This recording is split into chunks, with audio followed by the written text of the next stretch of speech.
नाज़िम सही सिंध जियां टंडवादम में भी 9 ऐं 10 क्लास के इम्तिहान दौरान कापी जी धुम मतल रही। उन हवाले से वधिक तफ़सील ॿुधाए रहियो आहे अब्दुल्ला भेण। जी अब्दुल्ला, छा तफ़सील आहिनि?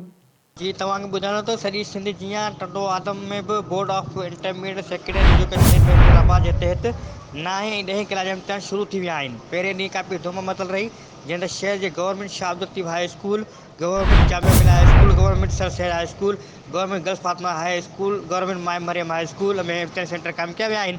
इम्तिहान सेंटर में शागिर्दनि जी चेकिंग करण खां अंदरि सेंटर में दाख़िल थियण जी इजाज़त ॾिनी पई वञे। मोबाइल फ़ोन जे इस्तेमालु समेत इलेक्ट्रॉनिक शयुनि नक़ल कंदड़ मवाद इम्तिहान सेंटर जे उस्तादनि पारां ज़ब्त कयो वियो आहे। इम्तिहान सेंटर जे अंदरि ऐं ॿाहिरि लेडी ऐं जवान पुलिस कार मुक़ररु कया विया आहिनि। हेस्को वापडा इंतिज़ामिया पारां पंहिंजी रवायत खे बरक़रार रखंदे पेपर सां बिजली 2 खां 3 कलाक रोशनी कई पई वञे। गर्मी समय शागिर्द सख़्त परेशान थींदा रहिया। पेपर दौरान टंडवाल शहर में फोटो स्टेट मशीन जी सरेआम दुकानूं खुलियल नज़र आयूं। इंतिज़ामिया पारां फोटो स्टेट मशीन जी दुकान खे बंदि न कराए सघी। होॾां बोर्ड पारां हिक ई ॾींहं में 2 पेपर वरिता पिया वञनि। शागिर्द आहिनि हेस्को वापडा जे आला अख़्तियार खे मुतालबो कयो त पेपर दौरान बिजली रोशनी में घटिताई आंदी वञे। जी